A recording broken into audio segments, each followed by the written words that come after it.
Hi, everybody. Welcome to The Yard Sign, the most important and relevant podcast in politics. Your host, as always, Jonny Torres. Thank you so much for watching.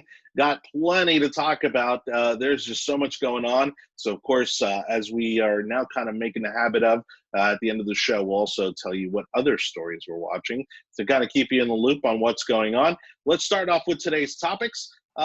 President Trump signs a big executive order giving relief to those affected by the coronavirus, and of course does not come without criticism from those on the left. The Beirut port explosion, we'll kind of pick that situation apart and the fallout coming from it, and we'll revisit Biden's VP pick as we get closer to an announcement. Some are saying maybe even as early as this week, and primary elections. You know, plenty of that going on. We'll kind of pick apart what's not only happening federally, but also statewide and locally, and talk about what the 2020 election is going to look like. So who's going to be putting in their 2 cents today? Joining me, and we got a pretty stable crew in the cast today. Right next to me, Chris Licata. What's up, Chris? Chris Verkuilen, right beneath me. Yo!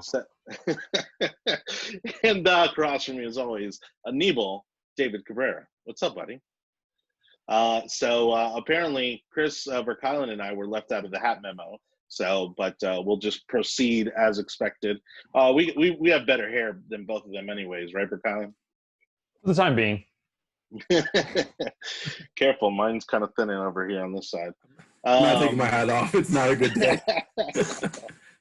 So, you know, I don't know. And in some cases, I would say somewhat surprisingly, you know, President Trump, you know, now kind of, I would say in the latter part of his first term, relying on the executive orders quite a bit, pushing through this coronavirus relief executive order. Obviously, the Democrats are not sure how hard to push back on this because Americans do need this type of support right now, you know, regardless of whether you're working, not working, business owner, or simply unemployed. Do you guys think that this is something that, again, is going to be well received in the community? What have you kind of heard is in response to this executive order? Licata, go ahead, take it. Yeah, thanks. Yeah, I have myself muted there. Go ahead. Yeah, no, well, so it was 4 different executive orders. I think that was a good way to structure it as 4 different things. So from a legal standpoint, you have to challenge them independently. Challenging one of them doesn't challenge all of them. They range in kind of how much authority he actually has there. And yeah, I think you kind of hit the nail on the head. It's like, okay, well, how much do Democrats actually want to challenge him on this? You know, and how constitutional is it? The big thing for people to understand, for the average Joe and Jane to figure out, is their employer can make a decision on whether or not to defer their taxes, and they can actually request to their employer to defer their withholdings. And they just have to understand that there is a possibility that they will owe that come April. You know, but my wife and I had this conversation. I said, yeah, no, tell your employer, you know, go ahead and defer your taxes, and we'll deal with that later because we prefer to have the cash now. So well, that's in that regard, Anibal, I know you have some background in working with tax services and that sort of thing. You know, what's been the response, you know, from business owners and individuals in that sense? A lot of people are still concerned about actually the PPP that was not extended. It ended on the 8th. And I think what's going to happen now, I think this was almost like a shot across the bow when it comes to the Trump administration, telling the House Democrats and Republicans that they need to get their issue in order. This is absolutely ridiculous that they allowed for the unemployment to go off. They allowed for PPP to go over. They did not allow for the conversation never got started really in negotiations. Republicans wanted $200 a month for unemployment. Democrats wanted $600, and we're in the middle with the executive order at $400 a month. Include on top of what is already provided by the states when it comes to unemployment benefits. And that's 30 million people that are receiving unemployment benefits at the moment. Yes, we had a great jobs report last month with 1.8, I believe, that got added onto the unemployment. We're almost we should be under 10% come next month. But this actions had to be taken now. And I agree with Licata that I don't think I think two of them probably will not stand. I think he's able to do the payroll thing on his own. And I think he's able to do the student loan student loan hold off until December. But I think it's very difficult for him to do the unemployment and the evictions. I think that's more of a government thing that has to get done. It has to get legislated. And you heard that over the weekend. Well, I mean, in my opinion, I think, in terms of eviction moratoriums and, the financial relief in terms of, financial support for people out there affected by it are the more important ones. I mean, let's be honest. If you're paying your student loan bills, yeah, it's great that you get a little bit of breathing room on there, but you have a lot of people who aren't paying those. And that, again, applies to a fraction of the country, in terms of student loan, outstanding student loans anyways. And again, the tax, payroll taxes, I mean, if you're unemployed, it doesn't do you any good either there. So to me, the two more important ones. But this hits all of the things. Like, you're hitting multiple groups of people, those employed, those unemployed, those students that need reprieve. That it hits a lot of people. So this is a broad coalition of people that the president is directly impacting, which I think is important. But I also don't think these people are going to vote for him at the end of the day. So I feel that the Senate and the House are going to have to step in and get this stuff legislated. But I think this is just more of a marker of this is what the president wants and how are you guys going to get there. No, I don't disagree. I'm just saying, that hopefully Democrats will push back on some of the other ones. I know their main concern is the payroll tax, being that they feel that it's going to put a big dent in the Social Security budget. And we're already way, behind budget on making Social Security even in the black. So, that's in my opinion, almost a lost cause anyways. But Verkuilen, were you surprised that he kind of, just sidestepped Congress on this and didn't give him some more time to figure it out? Maybe he was studying Barack Obama's playbook. This is a frequent tactic of his towards the end of his presidency. He just didn't give a damn. He was like, I'm going to govern with my phone and a pen. So that was essentially, as far as the legality and procedural correctness of this, I don't like it. Politically, it is genius to put Democrats in a position where they have to say, no, you cannot help America unless you fund the post office and all these other nonsense pork products. I will say I agree with It was Anibal. even more ridiculous than that, if I can jump in real fast, Chris. It was more ridiculous than that. There was parts in the Democrat version of the bill that they weren't saying, oh, fund the post office. They were saying, no, you have to make the signatures on ballots illegal.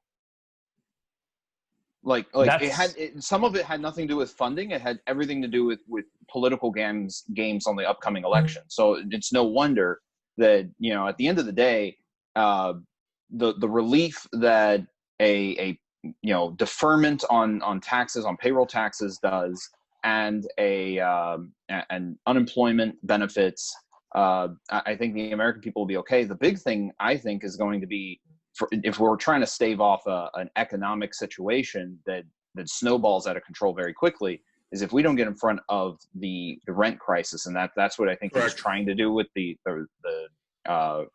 rent eviction moratorium, because if people, the numbers are 1/3 of renters are behind on rent payments. If you have It's a twofold problem. It's a twofold problem because not only are renters not paying and getting evicted, you're going to have property owners who aren't paying mortgages. So that's an even bigger issue that is behind that, in my opinion. But the banks will take the initiative not to pull the underlying loans for the owners of the property. As long as there are people in the units, then they are allowed to continue to basically say what they want to do when it comes to rent. And because that's going to be the value. Yeah, it's a trickle down situation. But the problem, first stop is the banks that won't call for the loans. And yeah, so but that's where, going to be a case-by-case basis. And I bet you right now, because look, right now, this is a very precarious situation we're in. I mean, I think the stock market's inflated, the housing market's inflated. Our entire economy right now is in a huge bubble, because when all of a sudden all of these programs run out, these moratoriums, these cuts, the ground is just going to fall out from underneath all of this, and it's going to be a huge problem on our hands. I mean, that I think could make the housing crash in 2007 and 8 look, I mean, like Candyland. I wish I could agree with you, but I just don't see it. In regards to the housing situation, you saw such a pent-up demand with us just getting it off the books after 3 months. And now you have the fact that there is not enough inventory to meet the demands that are happening right now. But the inventory, the lack of inventory is also... No, that's national. No, it is a national thing. But the lack of inventory, it doesn't mean the housing market's hot. It means that people are scared to sell their house. And people are not putting their homes on the market because they don't know if they're going to have a job in the next few months. There are people that have been out of work for a number of months. And so there's no inventory going into the market. It's not that and what is selling is just being offloaded. I mean, people are just taking, they're getting money. I mean, they're making a profit. But investors are unloading their properties as quickly as possible, because again, they know that the bottom is going to fall out, especially when you're talking about ending the moratorium on evictions. They've got, I think right now, just in Hillsborough County, they've got over 5,000 cases waiting in evictions court. And that's going to be devastating to the housing market just in Hillsborough County. I would agree with you if we weren't having about 1,200 people moving into the county every single month. There is a drain coming out of the northern and east and west coast states, and that is driving the economic growth in the southern and midwest states and cities because of that influx of new money and new individuals. I can think in the last month, I think 12 of my friends are either selling their house or selling one of the second homes so that they're able to move. To bring it back around, Anibal, is, yes, there's a lot of movement going around within the country, and some states will benefit than others. But overall, I think what Johnny's point here is like there is a bubble, and nationally, if we don't get in front of this rental situation, it does impact the landlords, which impacts the banks, which impacts, it's all downstream from there. And then you have a real runaway on real estate. So I think the biggest one, the one that's actually going to be the most important and is questionable, the most questionable, is his national eviction moratorium.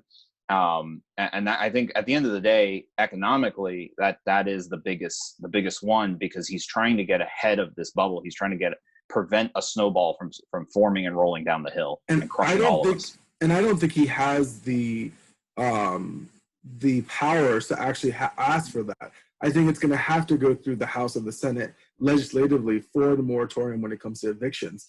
But again, I need to look at the information and data more closely in regards to homeowners that are having issues keeping up with their mortgages than renters keeping up with their mortgages. Because with renters, those facilities and those properties have a lot more leverage and dispersed risk, whereas mortgage owners, holders do not have the kind of lax risk that property owners do when it comes to rental facilities. That's very true. I'm going to push back on you, Chris and Johnny, a little bit as far as the whole bubble thesis you have. In February, we had the best economy mankind has ever seen. So, of course, we've inflated our way out of it to a certain degree with printing money. But I think that the bulwark we have is the reignition of that economy, because the fragments, the elements of what made us so great and so successful are still there. They're impeded right now, but they're still there. So I disagree with you, Anibal, as far as what the government should do to fix it. The government is currently strangling the economy, but the legislature with some of the fixes they propose is like putting an oxygen mask on your nose while strangling you. So if you just stop strangling the economy, then we can fix it in that manner. The job of the government is not to put Band-Aids everywhere. It's to get the hell out of the way and let America make money and earn and produce goods and services the way we've always done it. And I would agree with you in the middle of a pandemic. Yeah, this is the thing, though, and actually some news just came out about, Walt Disney World, in fact, cutting its hours because even though they have reopened, they are still not getting the response that they were expecting, in the reopening. And so even though they've said, hey, it's open season at Disney, people are still not traveling. People are still afraid, to leave their houses. You're seeing it in salons, you're seeing it in restaurants, where they're open for business. And even at a limited capacity, they're still not getting the response that they were expecting. And so there's going to be a huge curve here that we're going to have to go through before we get back to any type of normality. Because I think even if you were to just open everything back up right now, I think there is such an apprehension still in the psyche by people who are afraid to get sick by the coronavirus that this economy is not going to recover anywhere near as quickly as we anticipated months ago, thinking that this was just going to be like a short thing. All right. On that note, we're going to go. That's the news, though, and that we can't control the news. Yeah, and also I would say that economically, it has rebounded pretty significantly compared to where we were at the end of March. The market has regained. Housing prices have regained. We are about maybe 2 or 3 months away from being back into the employment numbers that we wanted to before the election. Which again, the fact that everything happened so early into this past year is going to help the president in regards to re-election. When jobs are coming back, when was it last month alone, we had almost 3 million new jobs get recreated. And so it's not, people are getting back to it. They're figuring out how to work from home. They're figuring out what to do if they were in the service industry. And all that just takes time to flesh its way out. And again, we're only in August. We still have a few more months of positive economic growth to be able to push the president forward. If I could have a closing note here, and I just wanted to clarify, when I was talking about the bubble, what I'm saying is that there are several people who are behind on rent payments. And what Anibal's saying is that there are people behind on mortgage payments. Two different things, but nevertheless, people behind on payments who are not being evicted or not being foreclosed on. All right. And then that protection goes away. Now you have a large sum of people, because they're still behind unless their lender is working with them to catch them up, unless they get reemployed soon. If they continue being unemployed and the unemployment benefit runs out and they're behind on that payment, then they're getting evicted, right? Or they're getting foreclosed on, either way. And that creates a bubble that's going to pop in the real estate market and in the renters market. The two different markets, but they affect each other a lot. And then that has, as we saw in 2008, that has an overall effect on the stock market as a whole. Well, the bank system in the United States have gone through multiple stress tests, which is the reason why the economy is doing so well as it is right now compared to where other parts of the world could have completely collapsed. But there are also safeguards and stopgaps in the banking system for mortgage-backed securities to allow for it not to escalate out of control again. So I don't know much about the rental market, but I do know about the mortgage industry. And what I'm saying there is that banks are almost compelled by the government new regulations that were passed a few years ago, requiring them to facilitate additional documentation and to be able to provide the instruments so that they're able to stay in their homes for much longer. So it's no longer a 3 month and then the bottom falls out. It's almost like a 6 month to 9 month process now. And again, I think the government will get into this and will will push for the moratorium to push for past the election. All right, guys. Well, again, thank you so much for being on the show. Again, lots to talk about. We've got the executive orders, which we just discussed. In just a second, we're going to be talking about the Beirut port explosion and the political and geopolitical fallout from that. And just a bit, talking about BP's Biden pick, or Biden's VP pick. There we go. Sorry. And we're expecting an announcement, maybe even as early as this week. Sorry, I keep shaking the table here. And then, of course, the other primary elections happening both locally, statewide, and nationally. Guys, this Beirut port explosion, I mean, it of course, as expected, given the density of cameras nowadays, we've seen so many different angles of this. We're even seeing conspiracy videos now of this. I mean, it was a horrible tragedy that happened there. And of course, Verkuilen's got it there in the background. But let's first talk about the incident. I mean, this is something that the political community has known about for quite some time, and just basically kind of like what happened here. And I'm not saying this was a terrorist incident. There's some speculation about that. But like, it seems like the government here in Lebanon was just kind of looking the other way and just like, oh, it's fine. It's no big deal. Nothing's going to happen. And sure enough, the worst scenario happens here. Now we have protests. Where do you think this is all stemming from? Do you think this was just negligence and an accident? Do you think there's something far more sinister here at hand? We'll start with you, Verkuilen, since you've got the backdrop. Yeah, this is a tragedy. Look at, I mean, all behind there was a lot of business residential neighborhoods. So it's very, when I first saw it, Anibal and I saw it at the same time, close to it. And I thought it had maybe the hallmarks of a nuclear explosion, like a tactical nuke. Obviously, we don't see that kind of mushroom cloud from conventional explosives very often. But knowing that Hezbollah is a big player in Lebanon, and knowing that these people have a penchant to put things like this underground, like Chris was going to say, they have a tendency to hide these kind of operations underneath normal-looking fronts. I would not be surprised at all if someone said this is a Hezbollah bomb factory, but I do think there's a vested interest in people covering that up in the name of stability.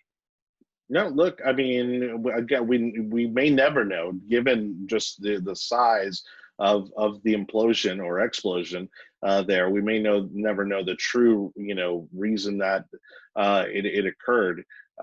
You want to obviously assume the best in this scenario, that it was maybe just an accident that, went awry. Worst case scenario, this was, obviously some sort of kind of terrorist operation, at hand there. There is a video that was going viral where a couple of guys, were out in the streets saying that they saw, what looked like military aircraft headed towards that very location just minutes before the explosion. Anibal, what do you think's going on there? So I want to say that this is probably more human error and massive tragedy that could have been prevented if the amount of corruption in the Lebanon government was able to be stemmed. Chris has already made the comments about Hezbollah being very involved in the current regime, which I agree. It's outrageous to see this happening. There are documents from government officials as of 7 years ago talking about the chemicals and fertilizer that was in that particular side of the warehouse. So if you really do just look at the picture that we're seeing right here, you can see the 85% of Lebanon's grain food was in that little tower, that brick tower there. So right there, the entire nation is going to be having a food shortage in the next few weeks. If you keep on looking back, there were I think 25 different forms of warehouses before you see that highway splitting the port to the commercial and residential zones of the communities. Now, documentation shows that half of the warehouse was used for storage for fireworks facilities, and then the other half of the warehouse was stored for, I think, almost 200 tons of fertilizer, hence the crater that was created. So I wouldn't be surprised at all if this is, at the end of the day, a human error, but this is corruption at the finest. The ship that had the fertilizer was confiscated because it didn't have the right paperwork. No one ever wanted to deal with it because they didn't want to move it.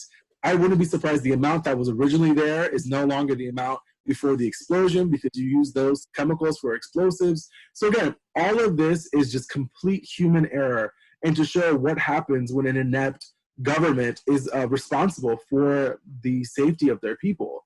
And again, what's happening now is the entire Lebanon government collapsed today. The prime minister has resigned, the entire cabinet has resigned, and the way the structure is in that country is where, and it's almost like it was created because of how sectarian that region is. The president of Lebanon is, I think, is Christian, and then like the person that's head of our version of the Speaker of the House and the Prime Minister is a Sunni and Shiite. So that form of government, I think the young people and in general the population just doesn't want that system anymore. But it's almost, I would say, it's almost impossible to see it not have that system because of how divisive the country is, and it's very dangerous right now to see the government collapse and see what's going to happen in the next 24 hours. Yeah, and Anibal kind of took my thunder there. Is that's 110% right. Anyone who knows foreign diplomacy and foreign events and studies that stuff for fun, like me and Anibal do, understand that Lebanon's a very interesting country. It's had a civil war. So they have a bunch of different sects inside the country, a lot of different groups. So they formed this very interesting and complex government to be a unified state, and they've had a civil war before. And I think the fear over the next 24 hours is, number one, if this explosion was originally, let me back up a little bit. Originally, the fear was, okay, they think it was Israel. And a war with Israel could have happened, and I think now they're turning inward, and the concern is, okay, was this one of the 27 different groups, one of which is Hezbollah, right? So and now with everyone resigning, now you have a different situation where you're going to have a power struggle, and it's not good. It's not good for the integrity of the unified state of Lebanon, and we're probably just going to see more violence because of it, unless they can hold snap elections quickly and efficiently, and maybe move forward. But they've been calling they've had an anti-corruption campaign. The people of Lebanon have had an anti-corruption campaign for the last few years that has gone very little reported. So there was a lot of talk in certain circles that we could see something similar to the Arab Spring in Lebanon this year or next. And of course, this has just expedited that process. Real quick, it's also caused a huge problem economically. The government could only muster, I think, $60 million to help reconstruction, which is probably going to cost about $5 to $10 billion. And you saw the first international government official was the president of France. I was very surprised to see him on the streets of Beirut. I think a day or two after the disaster, talking about how there needs to be change. We will come in and help, but unless there's some kind of change in the government, they weren't going to help. And so, and they're not even willing to put money in the government. They want it all to go to NGOs. And you have to remember, Lebanon is a former French possession, so not actually surprised to see France's involvement, especially with the new Francosphere model that they're having. I think France might actually get very heavily involved, and that might be good for at least the continued unity of the state. Thanks again for watching The Yard Sign, the most important and relevant podcast in politics. We've got a couple more topics to go. Thank you so much for watching. Please let us know in the comments section if there's a particular story you'd like us to discuss. We'd love to have you following us on our audio version of the podcast, which is on Google, Spotify, and Apple Podcast platforms. You can also subscribe to us on YouTube as well, in case you missed any of our previous episodes, or maybe didn't catch all this episode. Guys, let's go ahead and bring it home here to kind of our national politics. The first going with Biden, who again still refuses to come out from his basement. The big news is that he may be making his VP pick this week. We talked quite in depth about it last week, but we seem to be hearing a lot of the same names now here, kind of coming into the final stretch. This is typically something that is done right around the national convention time. So the timing is certainly lining up for an announcement. Now, some of the names we're hearing is, I keep wanting to say Condoleezza, but it's Susan Rice. We got Kamala Harris. Val Demings still kind of getting thrown around in there. And now the new one, which, has been funny. And I think this one was definitely a testing the waters scenario, is Karen Bass. And of course, here in Florida, that name is not going to go over very well given her history for some comments she's made on Fidel Castro. Do you guys think it's going to be any of these kind of names that have been floating around? I mean, we've seen surprises kind of come with these VP announcements before. I certainly don't remember the expectation of Biden being a VP choice. Sarah Palin, when McCain announced her as a VP on the ticket, that was a big shock to everybody. Or do we think it's going to be kind of one of the names on this list he has here? Anibal, go ahead. I don't think the Democrats are creative enough not to balloon test these names. I still think it'll be Stacey Abrams, honestly. I think she comes from a southern state. I think she can win him Alabama if they're playing. That's the thing. What game is the Biden? She's from Georgia. Oh, from Georgia. I'm sorry. So she's from Georgia. She might win Alabama. I don't know. But this is the thing. I don't know what Biden might think he's in Alabama. Like, are they playing the populist game when it comes to the popular vote, or are they playing the electoral vote? Because if you're playing the electoral vote, then you get someone in Florida, from Texas, from Georgia, some of those states, Iowa. I mean, you already have Biden, who's from a small Delaware and off of the coast of the United States. And then the other people that you're looking for is Kamala Harris in California, who couldn't even win her own state. You have Elizabeth Warren still in the mix for some odd reason. Gretchen Whitmer is actually probably the better choice, being in the state that she's from, but then she's white. And so right now, white doesn't work for the Democrats at the moment. So I don't know how this is going to work. So I think Susan Rice has so many more skeletons in her closet, maybe just on par with Hillary Clinton in regards to the body count that people haven't started counting yet. So I don't know. I would be fascinated to see. Again, who is picking? Biden's not picking anyone. It's the leadership of the Democratic Party who's the puppets of Biden. They really want Kamala Harris. I don't think Joe Biden wants her, but I think they're going to push her. I've been told that Susan Rice and him worked very well together, but it makes no sense to pick Susan Rice. The only person that makes sense is Adams.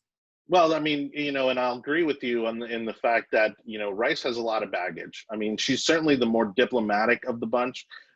She is, I think, certainly someone that's not going to rock the boat. She's a safe choice, but she has a lot of baggage when it comes to having been part of the Obama administration. And people are going to have to decide, if they want remnants of the Obama administration to come back into the fold. Democrats do.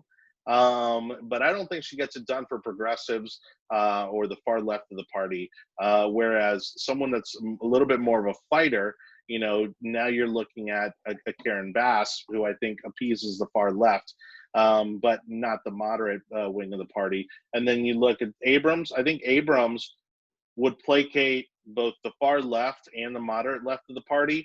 But again, she couldn't win a statewide election. And, can she deliver Georgia or much less any state in the South? And that's going to be a big problem for her. Licata, what do you think? Yeah, I mean, I do think at the end of the day, he's going to choose Susan Rice for the reasons you just said. She's the safe choice. She doesn't rock the boat. And if he goes with any of the other names that have been floated, I think moderate Dems don't vote for him in November. Right? I think they sit on their hands in November. They go, what's the probability that he makes it through a full term? What's the probability that this far lefty becomes president? I remember the summer of 2016, and a lot of people know I was not a Trump fan prior to the general. And part of the reason that I came over is because, Trump picked a solid dude as a VP. And that showed me his judgment ability. That showed me the kind of justices he would appoint. That showed me the kind of people that would be on his cabinet. That showed a lot. So that was the reason that I voted for Donald Trump in 2016. So it's there's a lot on this decision. I think the party is just too fractured. I think the Democratic Party is just too fractured for him to make any kind of good decision. And especially with the whole question of his cognitive ability, now it means more than just, it's a second person on the ticket. For Barack Obama, picking Joe Biden was really advantageous because no one ever wanted Joe Biden to be president. Back in 2008, no one wanted Joe Biden to be president, and then now look where we are. So picking Joe Biden as a VP was a very smart move because it consolidated power and consolidated name ID with the top of the ticket and paid no attention to the bottom of the ticket. Now that Chris, I mean, Biden coming on to the Obama ticket really was a way of, putting people at ease with such a young presidential candidate, someone that hadn't even finished his first Senate term, and so he brought a lot of experience and he brought, the Democrat Party legacy, to the equation, and this, I kind of got ahead of myself in terms of where I was going to take the conversation. But typically the VP pick, and we should all be thinking about this, balances out the deficiencies of the presidential candidate. That being said, I think much like they did with Sarah Palin and John McCain, we got to think about if everything that's being assumed or talked about Joe Biden's health is true, are we ready to have whoever that VP pick is as president? And that's where I think you get a big no on Stacey Abrams, Susan Rice, Kamala Harris, that have a little bit more of that cabinet level experience might be a better option. But this is where I think, you can start to narrow it down a little bit. And I think and I'm sorry to jump in real quick, but this is where the Democrats cut their own foot off before they even got into the race. By pigeonholing the automatic VP as a woman of color, you automatically cut yourself off. I would have loved to have seen a Pete Buttigieg. Honestly, if your goal is to have a vice president that fills in the gaps of a president, then you get someone young that's eloquently spoken, someone that can rival up the base of the Democrat Party and the progressives. And then Pete Buttigieg, even though we hated him as a candidate, would probably be the best person, honestly, to be in that position, to give it fire, to give it energy and everything else. He's off the map. He might be the pick, though. He might be the pick because he identifies as an African-American teen. And that's the thing, though.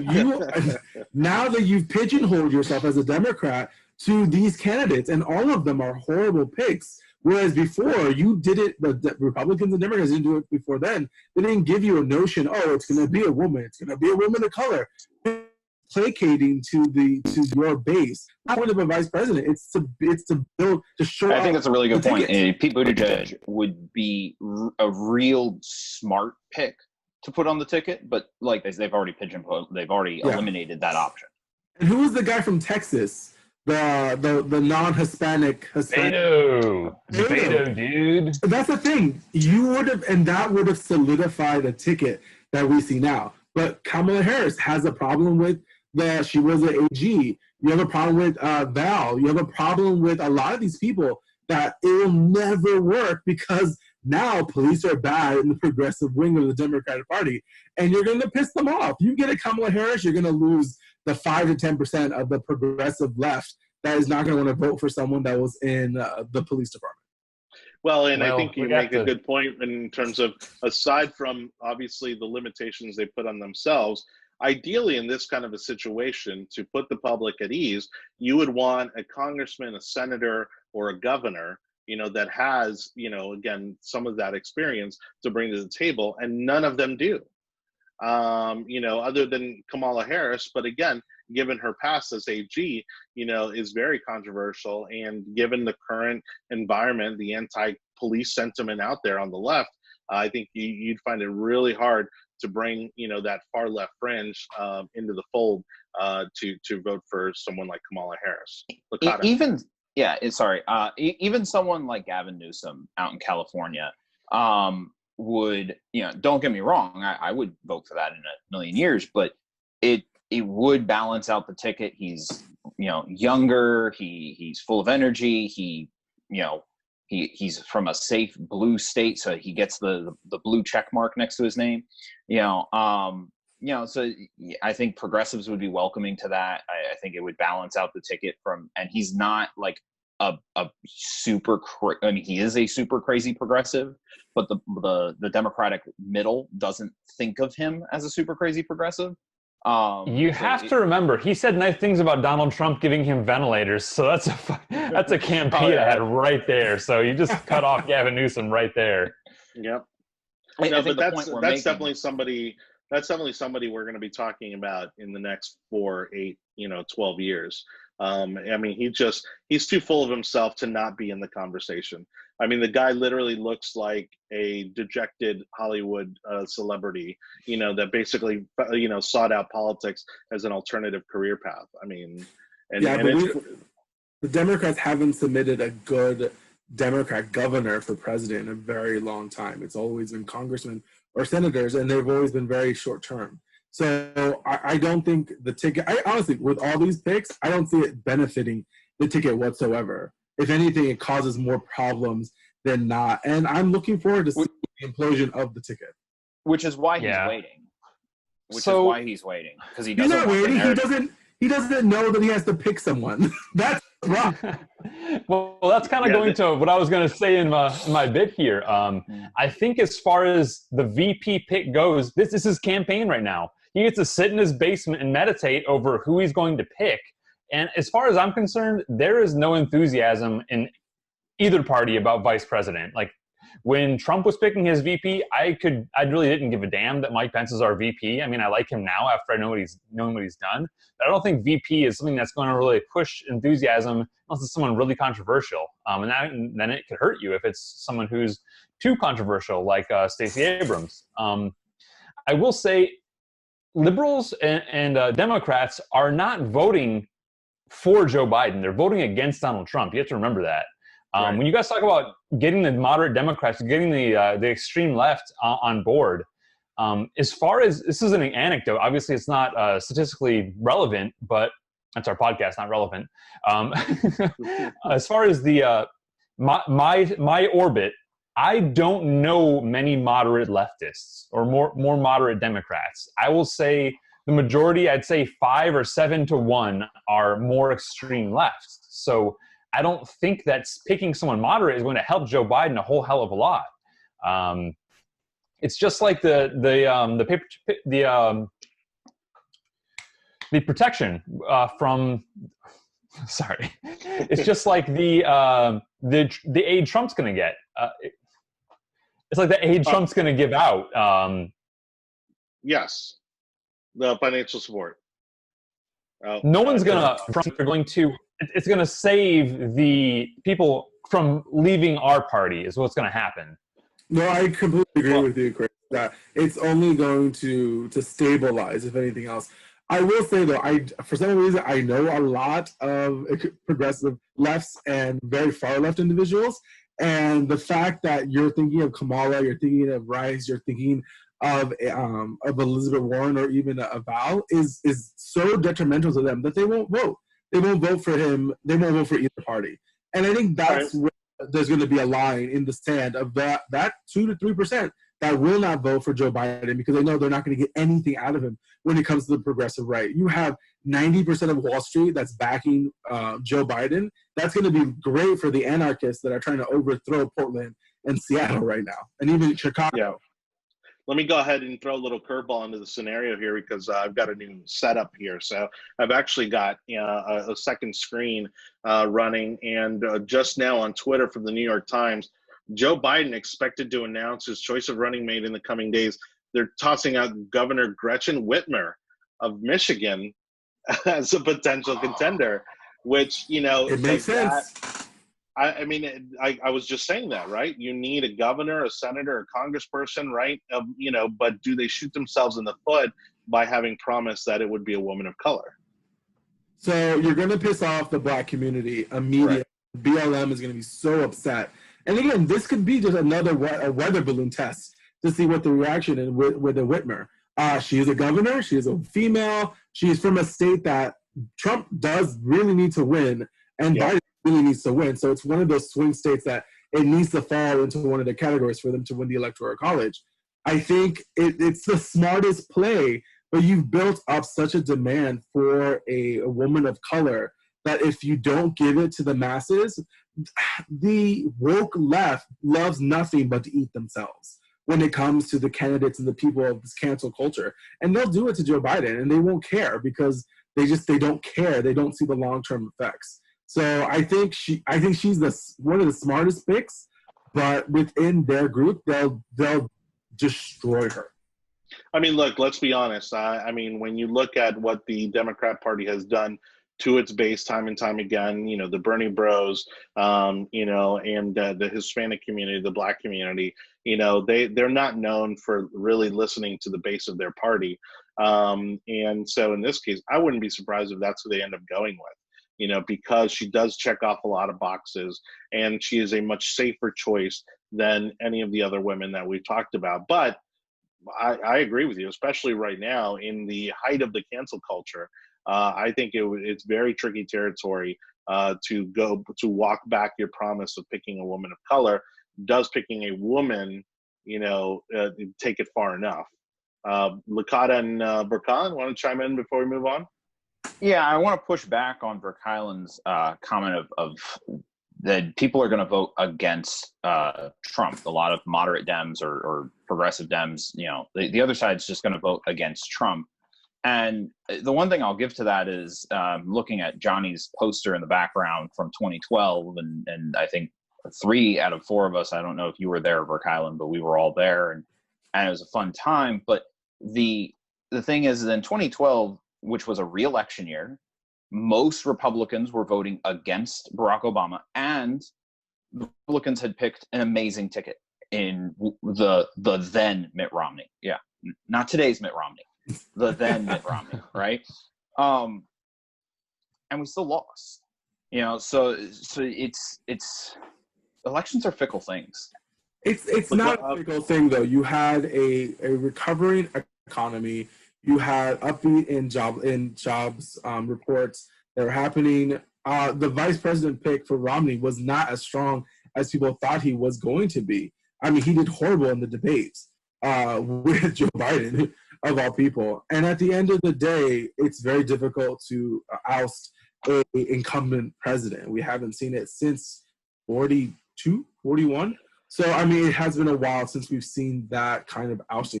And that was 92. Yeah, and so that was I mean like president number 42. Oh, I'm sorry. Yeah, and so so many numbers. And so I think it will be interesting to see where that falls under in regards to how the vice president kicks for the Democrat today. It is very difficult to get rid of an incumbent, especially when they have 90%, I think 92% of their party pushing for them. And again, we are right now in the same number game with the polls that happened with Hillary Clinton and Trump. And again, you're seeing all these cities around the country, all these Democrat-led cities falling apart and pissing off their electorate and pissing off their and everything else and business owners. And that silent majority is starting to spring up bigger and bigger. And these people don't answer the phone. They don't respond to people that are taking polls. And I think we'll be very surprised. I can't wait for the October surprise though. I am fascinated to see how that's going to fall.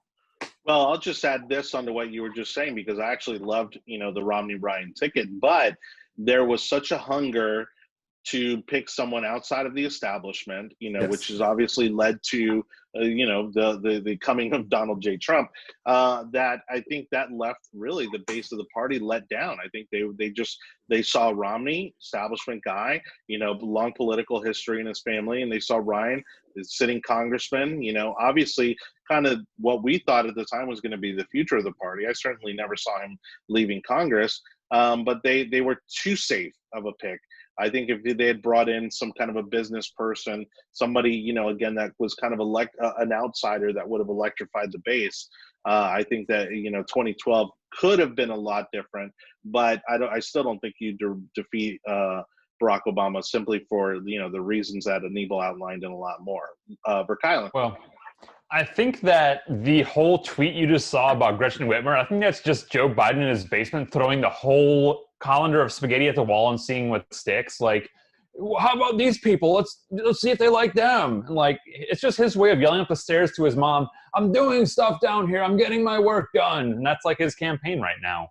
Joe Biden is working on a puzzle at the moment. Joe Biden's not making these decisions. No one in that basement is making this decision. It's a bunch of consultants around grandma's kitchen table in the living room making these decisions and seeing and testing what's happening.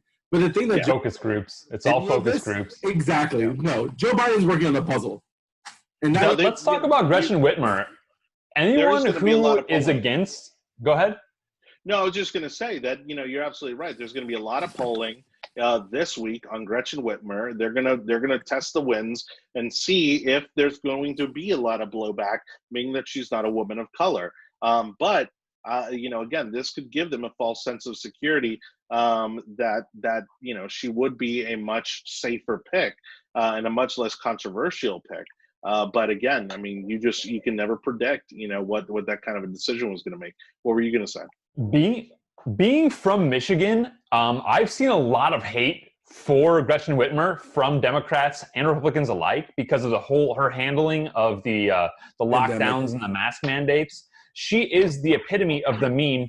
Could be 2 more months. Do you want it to be more? If you keep on bothering about it, that is what she is in Michigan. And I think it would be a huge embarrassment and a huge detriment to them on election day when Michigan is lost because they elected Gretchen Whitmer. So I think she's too risky. She can't be VP.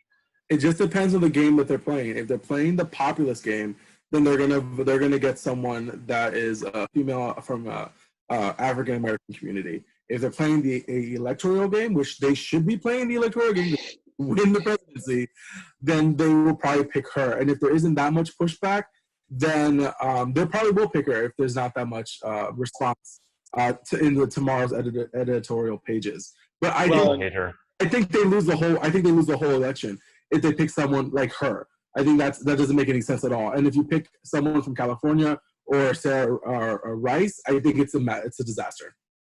Well, I mean, again, you got somebody that would easily go after Trump because she's already done it. But my only caveat is to what Verkuilen just said, and adding on that Michigan is a weird state. I mean, we're talking about this is the state that elected Jesse Ventura, to be governor of the state, and so good choices are not in the wrong end state. That's next door. I thought it was next door. Minnesota. Oh, you're right. It was Minnesota. All right. So, anyways, well, that kind of ruins my my narrative there. But no, in all fairness, we'll fix it in post. I think if not for the promise, I think she would be maybe their best choice.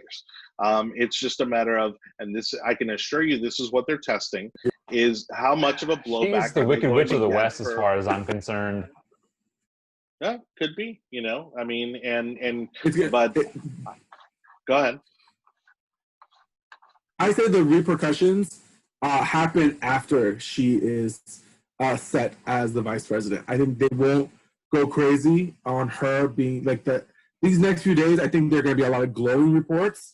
Again, if that's what they want, they're going to push the narrative to have her. But what's going to happen is the same thing that happened with the Black Lives Matter with the city council situation in Tampa is that the reaction of not listening to your toddler throwing a temper tantrum on the sidewalk is that they're going to go out for blood, and they're going to say that because they didn't pick a woman of color, then they're not going to vote for Joe Biden. I won't be surprised at all if they go again, if they eat their own and they try to torpedo the Joe Biden the ticket, and that will do one of two things: either the Democrats in the future will never listen to the BLM movement, or they will try to bring them into the whole thing. So that's what I see happening if they do pick Whitman. No, look, the irony and the laughable irony at that in all of this is that, you have the left and you have the BLM movement, talking about how awful their elected officials are when the majority of the people that they're complaining about are Democrats and that they're going to continue to elect Democrats. And so they're literally just, again, it's just going around in circles, chasing their own tail. But I'm sure they're not listening to that at all. So let's talk about primary elections. We have quite a bit of them here in Florida that are heavily contested. We have a lot of Republicans who are here. I'll put you up on the screen there, Anibal. Who a lot of contested races, especially these congressional races, are running 6, or more candidates deep in some cases. We've kind of narrowed down the field here in the Tampa Bay area, in Pinellas.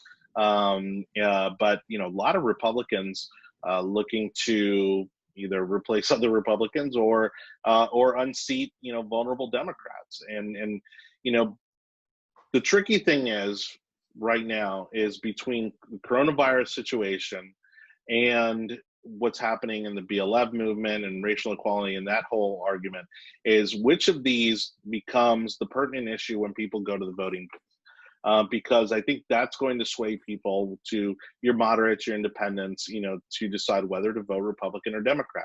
Because obviously, if you feel DeSantis and Trump have mishandled COVID, then you may be voting Democrat, for some of the people on the ticket. Now, if you're more concerned about, the racial inequality and BLM movement and all that kind of stuff, again, that's going to sway your vote as well. So which of these primary elections are you guys watching that you think, are going to have kind of the biggest impact or maybe a surprising outcome? I'll let Anibal go first. I am very concerned about D15 with Ross Spano. I think that's going to be a quite interesting race to see what's happening, just because there is a lot of things happening in DC that are causing issues within that campaign when it comes to what's going to happen, the fallout of his decision for the financial campaign finance regulations that they broke. All of that is still in play. I think Ross Spano will win his race, but I think it's just damaging more and more of what's going to happen. We might lose D15 completely. And then in regards to Pinellas County, Pasco, in regards to Luna and who's the other woman? Amanda Mackey. I think they're two very strong females. I think whichever one comes out of that race will give Chris a really big running for his position. But they're two different individuals. One is very social media savvy with the young millennials and very pushing that new dynamic. And then you have Mackey, who is at the end of the day someone that is a Washington. Is from Washington, is able to do what she needs to get done, and she can raise the money. And in that kind of race, when you're going against Charlie Crist, you need to raise the money because that's the only way to affect that race. Well, speaking of Pinellas County, both of our other two guys on the show here live out there. So, Verkuilen, what's kind of the pulse in your neighborhood for that race? Yeah. Oh man. So I've been debating this race long and hard. I really liked Amanda Mackey because she knows what the hell she's doing. She'll get in and hit the ground running.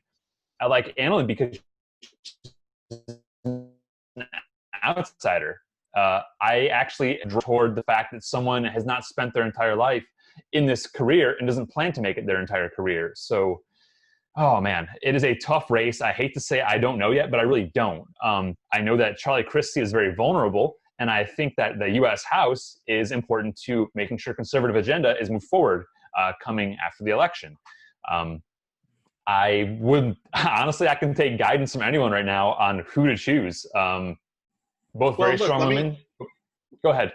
No, I was just going to add this. I mean, look, I mean, when he was governor, Charlie Crist was known as a moderate. He was known as, kind of the people's governor, if you will, right? And that was, again, favorable at the time. That was just the temperature that we were in. I'll kind of add my 2 cents on Anna Paulina Luna and Amanda Mackey, but I want to go to Licata first, who, also you've lived in Pinellas County, you do a lot of work there. And so what's your feeling on the temperature there in that primary? Yeah, that's quite an interesting primary. They had, I think, up to 7 people in that race at one point in time. Now I think they're back down to 4. I think at the end of the day, Mackey's going to pull it out, and Mackey should pull it out if we want to win that seat whatsoever. Luna is a very interesting candidate. I understand what is what is desirable about her as a candidate, but that's just not that district. And at the end of the day, you just have to understand where you are. You're not in congressional district 19, which is another one we should probably talk about if we have the time. You're not in congressional district 1, where you have Matt Gaetz. So it's you have to understand where you are. As a very purple seat is very attainable for us to win it. We just have to run the right person, and that person's Amanda Mackey, in my opinion. So as for 15, Spano should lose, is probably going to lose. And I don't say that because I dislike him or anything like that. I've just been following that race very, very closely. And for a sitting congressman to only raise what he's raised, you might say, oh, it's a lot of money. But it's like, yeah, no, but none of it's DC money. DC has kept their wallets closed to that race, and they're waiting to see how that primary turns out to then flood that race to make sure it stays R. I agree. I think DC is definitely holding back when it's first when it comes to DC 15. However, I think Ross Spano is going to pull it out. He has the history. He has the connections in the community.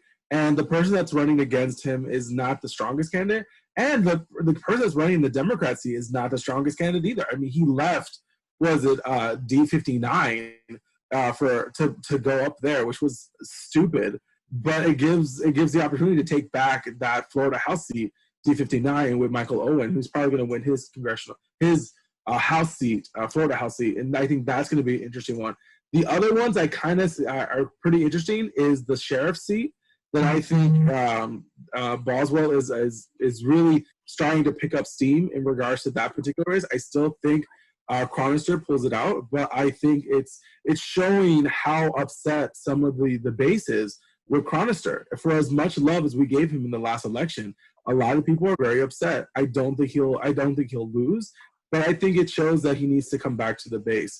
But I also agree with his position that the local REC is what's pushed him and a lot of other Republicans away from the local races, because no one can deal with that group of people, and it's causing more pain and suffering within the Republican Party of Hillsborough County. So let me go ahead and then jump in here because, I actually worked on both of Ross Spano's state house campaigns. And, I think Ross is a great guy, obviously made mistakes, to what extent, I mean, I can't say. But yeah, I mean, the CRNC, is obviously holding back, which has made things a lot more difficult. But an incumbent is still an incumbent, and I think he's going to be incredibly difficult to beat, especially since Scott Franklin jumped in so late in the race. He's come out swinging, but again, I think he also might be kind of pushing a little too hard, from what I'm hearing, in certain circles in regards to some of the mailers and phone calls and things that he's putting out there. I think Ross pulls out the win. It's maybe the most vulnerable that seat is going to be and has been in a long time. But barring any other unforeseen news, I think Ross pulls out the win. Now, as far as Pinellas goes, look, I mean, I echo what a lot of you guys said. I think Anna Paulina Luna brings a lot of great energy and excitement to that race. She's certainly a firebrand, and I think she would win easily in most races, I think. But, that district is not most races. It's a very purple district. And I think she may be too hardcore to the right, and too much of a Trump supporter, right now, to appeal to that moderate centrist purple voter in Pinellas County.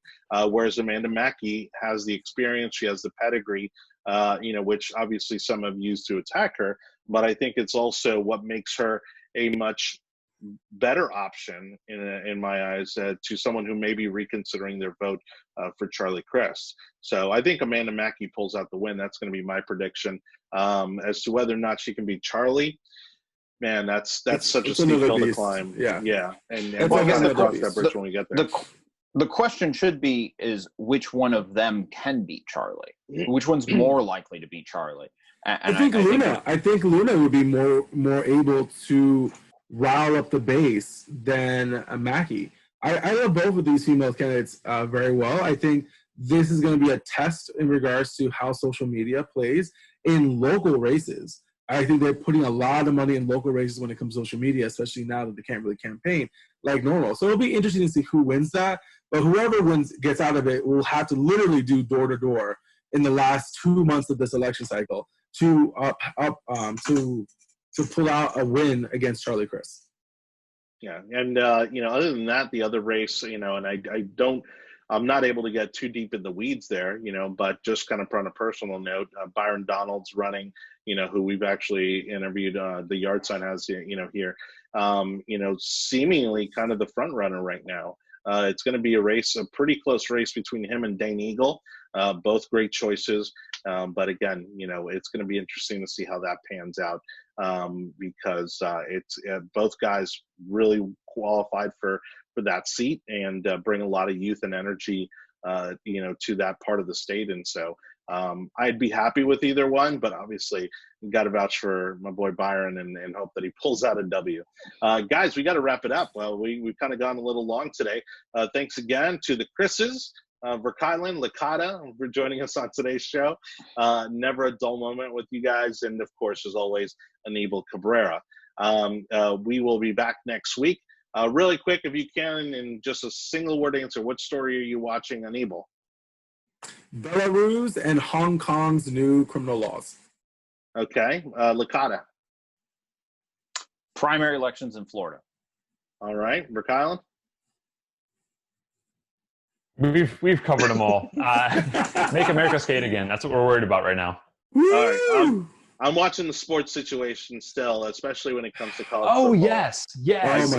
So I've been watching the hockey players kneeling thing, and that's kind of pissed me off. I've been a lifelong fan of the NHL. I play hockey. I love hockey. But watching them they were the last bastion of patriotism in national sports. And to see them allow someone to kneel during the U.S. anthem, but stand for the Canadian anthem really pissed me off. So if it weren't for my fiance, we wouldn't be watching hockey in the household right now. But I'm working on getting that to be not the case. No, didn't you know there's no racism in Canada? Come on now. All right, on behalf... The Big Ten, baby. What's wrong with them? Okay, on behalf of these guys, all right. Thank you so much for watching. Make sure you subscribe on YouTube and follow the audio podcast on Google, Apple, Spotify.